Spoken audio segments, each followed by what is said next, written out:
They say the truth is stranger than fiction, but when it comes to Meghan Markle, the truth might also be far more calculated than anyone imagined. Picture this. Meghan, standing beside Queen Elizabeth II, turns to Prince Harry and asks, "Who's that standing next to your grandmother?" The man in question?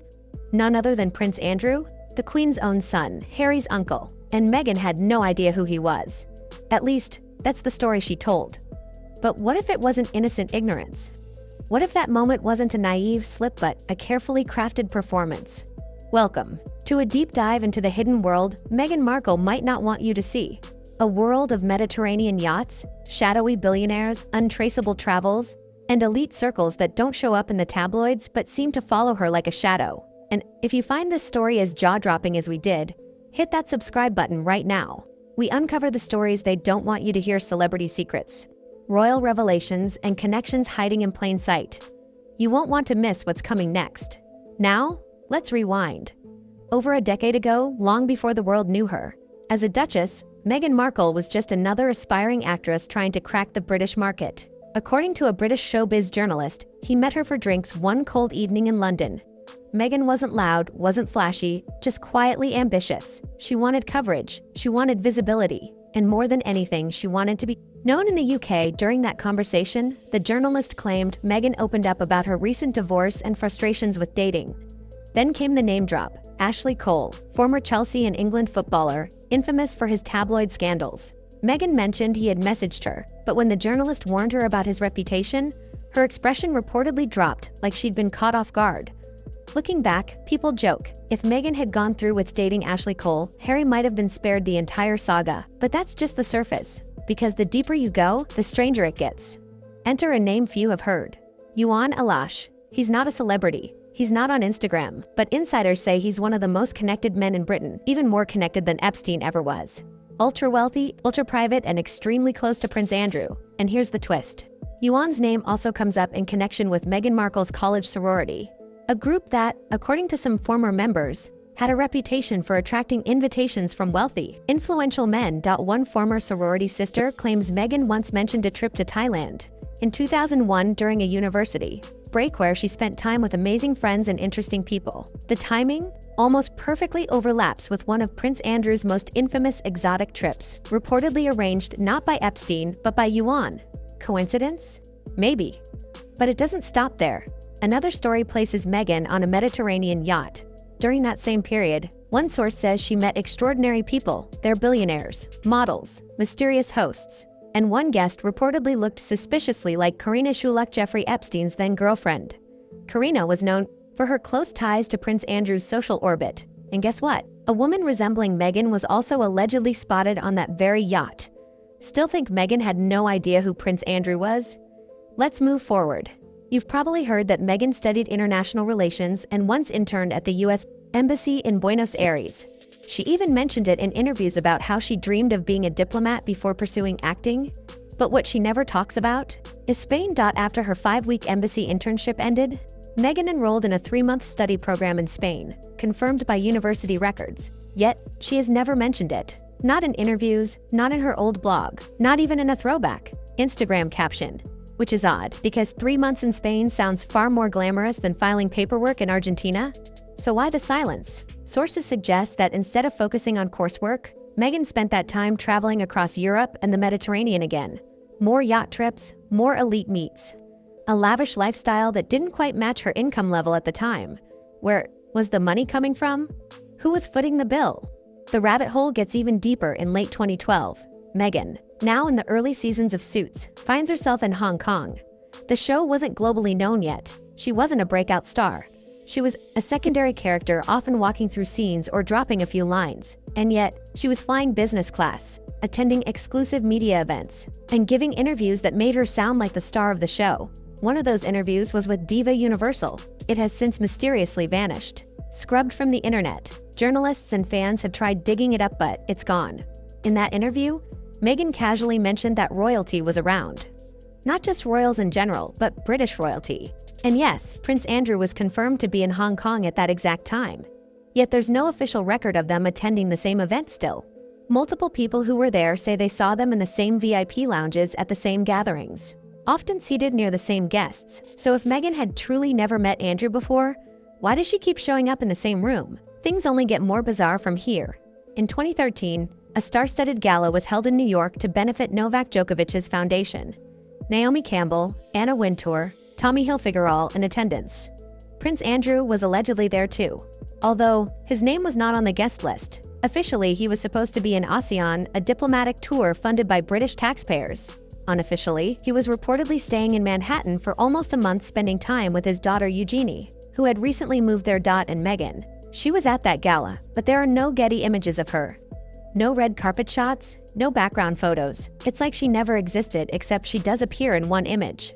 A single photo that she allegedly paid for herself just to prove she was there, and that's the pattern. Over and over again, Meghan shows up at high society events, surrounded by billionaires, royalty, and media moguls. But she's never officially listed. She's never on the program. She's never in the press. Photos, she's always just close enough to breathe the same air, but never close enough to leave a trace. Fast forward to 2015. The grand opening of Soho House in Istanbul. This wasn't just another cocktail party, it was a major social event. Flooded with actors, models, business tycoons, and yes, members of the British royal family. Prince Charles and Prince Harry were both said to be in Turkey that same weekend. Not officially tied to the event, of course. But their names were quietly whispered among the circles that mattered, and they're in a photo that would later make its way into the Daily Mail was Meghan Markle standing next to Eddie, Redmayne. Smiling yet.